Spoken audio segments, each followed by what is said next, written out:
નમસ્કાર, હું છું જગદીશ ત્રિવેદી. બારવટિયાની અને બુટલેગરની બેની રાશિ એક, પણ બેમાં જમીન આસમાનનો તફાવત છે. કારણ કે બુટલેગર પાસે ચારિત્ર નથી હોતું અને આપણા સૌરાષ્ટ્રના ગુજરાતના બારવટિયાઓ ચારિત્રવાન હતા. પદ્મશ્રી ભીખુદાનભાઈ ગઢવી પાસેથી બે નાનકડા પ્રસંગ મને સાંભળવા મળ્યા છે, એ હું તમારી સાથે શેર કરું. પહેલો પ્રસંગ જોગીદાસ ખુમાણનો, આંબરડી ગામ સાવરકુંડલાનો. ભાવનગરના દરબાર વજયસંઘ મહારાજ સાથે જોગીદાસ ખુમાણનું બારવટું ચાલે અને એક દિવસ સાંજનો સમય ઘોડા ઉપર બેસી અને જોગીદાસ ખુમાણ કોઈ વગડામાંથી પસાર થઈ રહ્યા છે અને અચાનક એમની દ્રષ્ટિ પડી તો એક 18-20 વર્ષની યુવાન, એક છોકરી, એક યુવતી એકલી વગડામાં પોતાના ઢોરા ચરાવે છે અને સૂરજ આથમવાનું ટાણું છે. એટલે જોગીદાસભાઈ પોતાનો ઘોડો ઊભો રાખ્યો અને દીકરીને કીધું કે બેટા, તને બીક નથી લાગતી? અને ત્યારે દીકરીએ જવાબ આપ્યો કે અહીંયા કાકા કોઈ હિંસક પશુઓનો ભય નથી. એને ખબર નથી કે આ જોગીદાસ ખુમાણ છે, ને તો ફાટી પડે માણસ. એને એમ કે આ તો કોઈ છે વટે માર્ગું. તો કે અહીંયા કોઈ રાની, કોઈ હિંસક પશુઓનો ભય નથી, મને શું કામ બીક લાગે? અને ત્યારે એની સામે પણ જોયા વગર, કારણ કે એક વખત જોગીદાસ ખુમાણની ભૂલથી દ્રષ્ટિ કોઈ તળાવ કે સરોવરના કાંઠે સ્નાન કરતી કોઈ પરસ્ત્રી ઉપર પડી ગઈ અને ક્ષણ માટે પણ પરસ્ત્રી ઉપર પડેલી દ્રષ્ટિના પ્રાયશ્ચિત માટે એમણે પોતાની આંખની અંદર મરચાની ભૂકી ભરી હતી કે જેથી કરીને આ આંખથી ભૂલ થઈ છે તો એને સજા મળવી જોઈએ. આવો ચારિત્રવાન બારવટીયો ઈ પેલી જે દીકરી છે એની સામે પણ જોયા વગર કહે છે કે બેટા, તમે મારા સવાલને સમજ્યા નથી. હું એમ કહું છું કે બેટા, તમને માણાની બીક નથી લાગતી? આમ નીચી નજર રાખીને એની સામે પણ જોયા વગર પ્રશ્ન કર્યો. અને ત્યારે 18-20 વર્ષની યુવતીએ તે દિવસે જવાબ આપ્યો હતો કે જ્યાં સુધી આ પંથકની અંદર જોગીદાસ ખુમાણના બારવટા ચાલે છે ને, ત્યાં સુધી કોઈ પુરુષની તાકાત નથી કે પરસ્ત્રીની સામે એ બુરી નજર કરી શકે.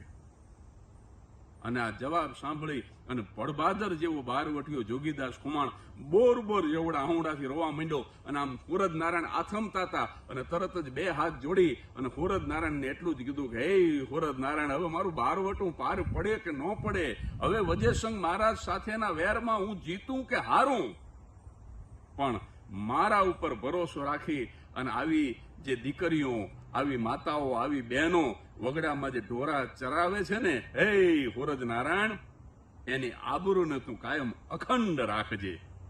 આ એક પ્રસંગ. એવો જ એક બીજો બારવટીયો હોરઠનો, એ કાદુ મકરાણી. બલુચિસ્તાનના મકરાણથી જે લોકો માઇગ્રેટ થઈ, સ્થળાંતર કરી અને સૌરાષ્ટ્રમાં આવ્યા, અને એમાં કાદીર બક્ષ બલોચ આનું મૂળ નામ, એ કાદુ મકરાણીથી ઓળખાતો અને જુનાગઢ પાસે વડાલ ગામમાં રહેતો અને અંગ્રેજોની સામે બારવટે ચડેલો આ માણસ અને અમીરોને લૂંટતો. પણ એક પ્રસંગ મને સાંભળવામાં આવ્યો છે પદ્મશ્રી ભીખુદાનભાઈ પાસેથી કે એક વહુ હુંડલો એક ઘરેણા પહેરી અને આમ ખેતરે એના ધણીને ભાત દેવા માટે નીકળી અને એની સાસુ જોઈ ગઈ એટલે તરત જ મેણું માર્યું કે આ ઘરેણા ઉતારી નાખ, તારો બાપ કાદુ લૂંટી લેશે. અને આમ જ્યાં હાવુએ કીધું કે તારો બાપ કાદુ લૂંટી લેશે એટલે વહુ કંઈક જુદા મિજાજની હતી. એ કે આજ મારે જોવું છે કે મને કઈ રીતે લૂંટે છે. અને હુંડલો એક ઘરેણા પહેરી અને વહુ નીકળી અને ખરેખર કાદુ મકરાણીના માણસો એને રસ્તામાં આંતરે છે અને કીધું કે આ ઘરેણા આપી દે. તો કે તમે કોણ છો? આંખમાં આંખ પરોવીને પેલો માણસ બોલ્યો કે હું કાદુ મકરાણી છું. જો એ વખતના બારવટિયા કેવા ચારિત્રવાન હશે. આ હિંમતવાન સ્ત્રીએ કીધું કે તમે કાદુ મકરાણી નથી. કે શેના ઉપરથી કહેશ? તો કે કાદુ મકરાણી આવી રીતે પરસ્ત્રીની આંખમાં આંખ પરોવીને વાત ન કરે. તમારે જો આ ઘરેણા લૂંટવા જ હોય ને તો મને એક વખત કાદુ મકરાણી પાસે લઈ જાઓ. અને નજીકના જ ડુંગરમાં કાદુ મકરાણી છુપાયેલા હતા. અને ત્યાં આ કાદુ મકરાણીના માણસો પેલી સ્ત્રીને લઈ ગયા અને કાદુ મકરાણીને કીધું કે મારે એક વાત કરવી છે. શું? કે મારી સાસુએ મને એમ કીધું કે આટલા બધા ઘરેણા પહેરી ન જા, તારો બાપ કાદુ લૂંટી લેશે. એટલે કાદુ મકરાણી કીધું કે હા, ઘરેણા ઉતારી નાખ, પણ મારી સાસુ એમ બોલી હતી કે તારો બાપ કાદુ લૂંટી લેશે, અને મને ભરોસો છે કે બાપ કોઈ દિવસ દીકરીને ન લૂંટે. અને આ શબ્દ જ્યાં સાંભળ્યા અને કાદુ મકરાણીની આંખો ભીની થઈ અને પોતાના માણસોને કીધું કે આ સ્ત્રીને જ્યાં જવાનું હોય ત્યાં શસ્ત્ર સાથે જઈ અને સલામતીથી એને ત્યાં પહોંચાડી દો. ખબરદાર જો કોઈએ એના અંગનો એક પણ ઘરેણું લીધું છે તો. અને પેલી વહુ જે આમ હાલતી થઈને થોડાક ડગલા હેલી છે અને કાદુ મકરાણી કીધું કે બેટા ઊભી રે, તે મને બાપ કીધો, હું બીજું તો કાંઈ આપી નથી શકતો, પણ હોનાની એક વીંટી એની આંગળીમાં હતી એ ઉતારી અને કાદુએ ઘા કર્યો કે બેટા વધારે તો કાંઈ નથી આપી શકતો, પણ બાપ કીધો છે એટલે દીકરીને આ એક વીંટી આપું છું. સાહેબ, આવા પ્રસંગો સત્ય ઘટના સ્વરૂપે ગુજરાતમાં અને સૌરાષ્ટ્રમાં બન્યા છે. અને ત્રીજો જે પ્રસંગ છે બારવટિયાનો, એ કદાચ કાલ્પનિક પણ હોઈ શકે. એક બારવટીયો એક ગામમાંથી પસાર થતો હતો અને એને તરસ લાગી એટલે કુવાના કાંઠે એક 18-20 વર્ષની દીકરી એ આમ પાણી ભરતી હતી. ત્યાં જઈને કીધું કે બેટા મને પાણી પીવડાવીશ? એટલે દીકરીએ કીધું કે તમે બેટા કીધું મને, હું પાણી તો પીવડાવું, પણ ખરેખર જો તમે મને દીકરી માનતા હોય તો મારા ઘરે આવો, હું તમને ગરમા ગરમ બાજરીના રોટલા ઘડીને ખવડાવું.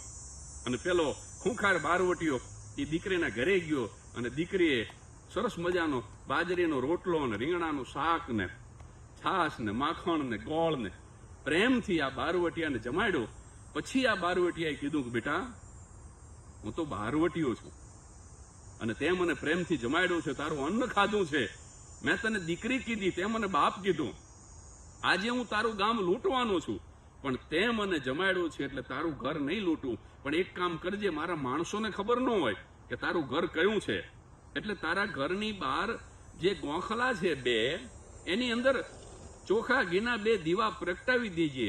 હું મારા સાથીદારોને કહી દઈશ કે જે ઘરની બહાર 2 દીવા બળતા હોય ને એક ઘર ન લૂંટતા. અને એ માણસ ત્યાંથી નીકળી ગયો અને રાત્રે એની આખી ફૌજ બારવટિયાની એ ગામ ઉપર ત્રાટકી, બંદૂકોના ભડાકા થયા અને આમ જ્યાં ગામ લૂંટવા માટે થઈને એક પછી એક ઘર બાજુ લૂંટારા જેવા રવાના થયા. પણ એમના આશ્ચર્ય વચ્ચે એ ગામના તમામ ઘરની બહાર ગોખલાની અંદર 2 દીવા બળતા હતા. એક પણ ઘર એવું નહોતું કે જેની અંદર બહાર 2 દીપક ન પ્રગટાવેલા હોય. એ લોકો એક પણ ઘર લૂંટી ન શીખ્યા. પાછા આવ્યા અને બીજા દિવસે સવારમાં એ બારવટીયો પોતે આવ્યો અને દીકરીને કીધું કે બેટા મેં તો એટલું જ કીધું હતું કે તારા ઘરની બહાર 2 દીવા પ્રગટાવજે. અને આ તો આખા ગામના તમામ ઘરની બહાર દીવા બળતા હતા. અને ત્યારે એ દીકરીએ કીધું કે જે બાપ હોય એ દીકરીનું હાહરું લૂંટી શકે ખરા? આ મારું હાહરું છે, આ તમારી દીકરીનું હાહરું છે. અને ખરેખર જે બાપ હોય એ કોઈ દી દીકરીના સાસરિયાને ન લૂંટે. અને આમ કીધું અને ભડભાદર જેવો બારવટીયો ભાંગીને ભૂકો થઈ ગયો. અને એમ કહેવાય છે કે પોતાના ઢીચણ સાથે ભટકાડીને બંદૂકના 2 કટકા કરી નાખ્યા. અને આંખની અંદર આહુણા અશ્રુની સાથે એ ખૂંખાર બારવટીયો તેથી એટલું બોલ્યો તો ખરેખર જો તારા જેવી એકાદ દીકરી ભગવાને મને આપી હોત ને તો આ લૂંટફાંટનો, હિંસાનો, આ ગુનેગારીનો ધંધો હું ન કરત. તો મિત્રો, આ 3 પ્રસંગમાં 2 સત્ય ઘટનાના આ કદાચ કાલ્પનિક પણ હોઈ શકે, પણ મેં શરૂઆતમાં કહ્યું એમ કે બારવટિયામાં અને બુટલેગરમાં એટલો જ તફાવત છે કે બુટલેગર તો સ્વભાવથી જ દુર્જન હોય છે.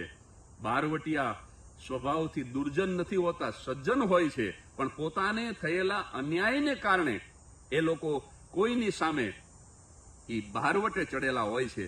અને અંતમાં જગદીશ ત્રિવેદી ખાલી એક જ સવાલ પૂછવા માંગે છે.